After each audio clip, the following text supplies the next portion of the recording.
Hi, this is Pat Moorhead, and we are live here in Las Vegas at Splunk.conf 2023. Daniel, it's great to be here, in-person event. You can just feel the excitement around us. And this event, quite frankly, has some of the buzzwords, hottest topics that we talk about in our research firms today. Overall data, we're talking security. I mean, what else is there? Oh, there is more, isn't there? Well, I mean, AI, but I mean, no one's really talking about that, so we'll skip over that one. We'll gloss over that one, he says sarcastically. Oh, I mean, it's literally what I think you and I are spending 90% of our time on these days. Well, it's a horizontal. You know, I'm starting to really put this thesis together about AI sort of being digital transformation 2.0. Yeah. You know, we saw a decade, everybody kind of talk about digital transformation. Remember when we first started talking about that? Sure. We had some good fun, you and I. We had some good debates about it. But AI isn't a technology adjacency. It's a horizontal technology that's really going to impact every part. So when you talk about data, you talk about cybersecurity, you talk about, you know, all these trends are going. We're looking at how AI, you know, is going to overlay and make these things more productive, more efficient, more effective. And by the way, that's been a theme here so far at Splunk.conf. Totally, and we've also talked, the intersection between AI and security is huge as well. We saw some product announcements. So you know what, let's stop babbling and introduce our guest. Paul, how are you? Good, great to be here. Yeah, first time here on the 6.5, and we really appreciate that, and we appreciate you talking about pretty much the biggest topic out there today, and that's AI. Yeah, it is a lot of hype around AI, but it's important that we have a lot of discussions about it. That's right, there's hype, but there's reality, and there's true value that I know your customers and many others can derive from it. Yeah, I think the problem or the challenge or the opportunity, you can look at it positive or negative, half full. My water's still full, but is that for a lot of people, practitioners and people in the industry, Paul, this probably is you as well, this isn't really new. Like, you know, okay, I get it, there's a tipping point. Yes, AI is suddenly interesting to everyone. The boardroom is talking about it. The C-suite is talking about it. Your grandmother is at, you know, the dinner table talking about it. But, you know, maybe just first and foremost, sort of what is your, you know, impression of this sort of wave that we're seeing around AI? As a Splunker, AI has been kind of part of this story for some time. Like, kind of what's the demarcation between what's kind of cool and new and what's just has been for a while? Yeah. Well, you know, I think everybody's kind of like pushing things together, right? You know, when I think about it, I think in first terms, machine learning. Machine learning has been around for a very long time. But then you hit November 30 of last year, and ChatGPT comes out, and the world is on fire with AI. And I think as I look at it, it's, you know, one, we have to differentiate between machine learning and AI. Certainly, the prompts that you can use on ChatGPT and the others out there, you know, it is eye-opening. I think because it's one of the things that's really interesting about this is because AI well, ChatGPT and the like is in everybody's hands now. It's not as though it's a technology that is limited to the few. It's a capability that is available to everyone, and I think that's one of the reasons why we have, you know, so much, if you will, hype around the issue.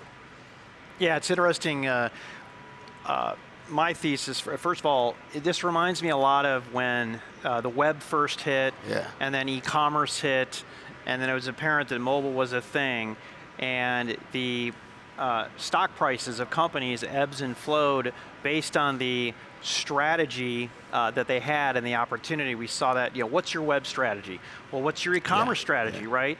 And if you look at the companies that were disrupted in Web 1.0 and then in e-commerce and then in mobile and social, I think we're seeing the potential disruption today. So it starts off this board of directors to the C-suite, right? And then everybody gets engaged. So it's why, by the way, Dan and I love this because it creates a lot of demand for industry analysts, right? To help them figure this out. But you work with end customers, you help them help them think through that. What are you recommending for them to come up with an AI strategy, right? And I think AI, we believe, also encompasses the conditional if-then, that's really analytics-based AI, to machine learning, to deep learning, to now generative AI. What are you recommending? So within a company, designate a person that is the broker, the leader for the adoption of AI. That's job one. Kind of like an AI czar. Yeah, it has. We have to do that. You can't have companies kind of, within a company randomly adopting AI. There needs to be someone who's like, and that means the CEO needs to designate that leader. It's not kind of like the self-promoted leader. It's like you're the person that's going to lead this effort, that's going to establish a process. And there's a lot of work out there. There's a lot of material out there as far as processes go. But that's job one. Designate someone to be the leader within the company. Person with the X on their back, accountable to maybe the board or the C-suite. Right? And someone that can pull the pieces together, because and when I look at it from a Splunk perspective, this is something that we have to talk through with our customers. This is not, oh, we're going to push AI on you, we're going to bring AI in, but we want to understand where our customers are coming from, and there's ways we can leverage AI capabilities to make their jobs easier, but it's not jumping both feet into the pool. It's like, let's find those discrete areas where we can leverage AI and make their lives easier. Are there any key parts of that strategy that are unique from, let's say, a classic strategy creation, right? Where, hey, you have a vision, you set objectives, you have a strategy, you have tactics, and we're going to go, what are some of the unique elements, let's say for generative AI, that makes this different from, let's say, an analytics strategy or a machine learning or a deep learning strategy? What does that look like? The big challenge is it's already there and it's in everyone's hands. And how, as a company, do you adopt AI or leverage AI when anybody can sign up and begin to leverage generative AI? I mean, it's there, and that's what's different from everything else we've seen in the tech revolution. It's, if I wanted to, build a website, or if I wanted to do, I needed to be nerdy about it. But now we're using natural language prompts with AI. That's a totally different ballgame. And so from a company point of view, you can turn it off, so to speak, or block it. But you go back to the process of educating yourself on in the organization on what are we trying to do with AI? What are our goals? Stuart Russell has a book called Human Compatibility, which is really, really good because it unpacks a lot of the issues around AI and gets at this idea of beneficial AI. Right. Let's leverage AI in a way that it's of benefit to the organization, but don't just jump in fully into the pool. It's a great read, and it really unpacks a lot of the even the science behind AI as well. Yeah, it's really interesting. I think what you're saying is accurate and also very reflective of almost all technology trends. I kind of remember having a very similar conversation around big data a decade ago or more, where everyone's like, where do you get started? It's like, you've got to have someone in your organization, like you mentioned, a chief AI person. We then talked about having chief digital officers in that era, chief cybersecurity, because all these things are hyper important to the enterprise. And I think the thing we know is AI is going to make us more efficient. It's going to make us more productive. I think there's not a lot of debate about augment versus displace. I think most agree. I know when I wrote Human Machine, my book that was on the similar topic, we literally said the same thing. I mean, in every era, there's this new wave of transformative tech, and everybody, by the way, Paul, goes, is it going to replace us? And it's like, well, kind of. It will replace something you're doing right now, and it will create something new that we're going to need more people to do next. And we're in that early phase right now where there's a lot of panic, there's a lot of uncertainty, but there's also a lot of excitement and a lot of opportunity. For someone like yourself, as an executive of Splunk, but also as a customer and interfacing that talks regularly to these companies, I guess give me that. Like, one is, are you seeing the companies go forward? Are they hiring this specialist on AI? And after they hire, what are the recommendations that you're combining with these, these folks to make sure that they're getting off to a good, fast, meaningful, measurable start with AI? Yeah, it's interesting because last year, when post November 30, I had the thought that it'd be really interesting to get customers around the table and just kind of throw AI into the middle and just see what they would say. And it was fascinating. And they jumped in of like, we've got to get our hands around this. Yeah. There was a level of angst and I call it AI anxiety because, as I've said before, there's a certain inability to control it, so to speak, and leveraging it. You can block it, but that doesn't mean you're not doing it on your phone. That's right. Or whatever. And so it's how we, proceed forth. I think there's the requirement to, as I said, designate someone to lead, but also to, start doing the reading of material that's going to actually help you guide through it. There isn't the how-to guidance. It's having that broker, getting yourself smarter on AI, and deciding how you want to leverage it, and bring those efficiencies into your company, whatever it may be. Paul, I'm sure you've combed resources about AI, and you have a lot of experience doing this as well. But what would you recommend resources to start to how to think of AI? Maybe customers or end users who aren't as sophisticated, or maybe smaller, they just don't have access to the resources. Where do they go to learn more about this? It's funny. I start with one book, and it leads to another, and leads to another, and leads to another. There is a lot of really interesting work out there. If you want to start at that top level, there's AI in Our Future, which is by Eric Schmidt and Henry Kissinger.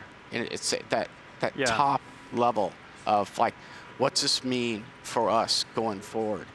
And then you can get, Max Tegmark, and 3.0 is, far more technical. We've got, if you're a leader in a company, you need to, not just look at front page New York Times, the Wall Street Journal, and Washington Post. You need to dig deep. You need to try to understand it and understand the potential benefits and risks associated with AI. And there's, I could go off on all sorts of material. There's actually a fascinating book which is really eye-opening. It's AI 2041, which is it's a cool mix of a sci-fi vignette story followed by analysis of what's the technology behind this? Right. What does it look like? And Kai-Fu Lee and unfortunately, I'm spacing off on the other author. Yeah. It's really, really interesting read. No, it's great. We should make sure we put those in the show notes. Yeah, absolutely. But it sounds to me like your guidance is sort of be curious. Yeah, absolutely. You know, ask lots of questions, connect with those that are doing, understanding. And I think we know this, but the tool set is vast. I love sharing, and you pick on me about it, but there's these, like a lot of these great visuals now, they're like, look at all these generative tools. Because, we talk, we're ChatGPT, Bard, maybe we say Llama, but I mean, we're acting like there's 3 or 4, and there's tons of generative tools. Yeah. There's many more large language models, and of course, as the continued development of large language models, smaller models are going to become more and more valuable and more efficient, meaning that, and I actually think we've agreed, like for enterprises, it's not, the large language models are going to be somewhat table stakes. Everyone's going to have access to them. It's going to be, what's that unique enterprise data set that you have that can help drive CX, that can help drive cybersecurity. What you do with it in the end. Yeah. What I loved about where he started too, which is most of our conversations start at the tech level, but what you were really giving insights into is, hey, when you're coming up with that strategy and your vision for it, think big, think more blue sky than what's here and now and what you can do today, because what we can do today is going to be eclipsed in 5 years of where this is going, and shoot ahead to where you want to go. So I'm thinking, my big takeaway, and I used to run corporate strategy for a very large company, is have a 5-year, maybe a 10-year vision of where this could go in the end state, and then come back. And this is more than, just given the radical change. It seems like you have to do this to be able to be ahead in 5 years, as opposed to perpetually behind and reacting to what you see today. Yeah, and the way I agree, and the way I think about this is, from a business perspective, how can I leverage AI to increase efficiency, to better deliver for my customers? That's the departure, and it's not jumping in wholly. It's like, how can I leverage this to provide more capability, more value to my customers? And that's like that human-driven, beneficial AI application. It's not jumping into the pool. It's like, okay, start small, and you look at some of the things that Splunk is doing. It's not we're jumping into the AI pool. Right. In fact, we've had a lot of it around, from machine learning, and now we're using natural language prompts to, for our SPL query lookup. You don't have to necessarily code all that. You can do it. That's a great start. Yes. It's not you're not turning the universe inside out. You're just leveraging AI where it's appropriate. Well, Paul, I think that's a great place to wrap up. I've really enjoyed, I'd say have really enjoyed this conversation. And it's going to be really interesting to come back to this, 6, 12, 18 months. And it's moving very fast. It used to be like, oh, we'll look at it in 3 years. No, we're going to have to look at it in like 3 months. Because even if you look back at just the adoption wave, the tools, the advancement, what you're seeing is probably a seminal moment in terms of the future of every enterprise and every business. And hopefully a lot more of these customers are listening to what you have to say, Paul. Yeah. Thank you very much. It was a pleasure being here. Sounds good. All right, everyone, thank you so much for tuning in here. We are at .conf 2023 here in Las Vegas. We appreciate you joining us for this one. Hit that subscribe button. Watch all of the sessions with Patrick and myself of the 6.5 on the road. For now, we got to go. We'll see you all soon. Bye-bye.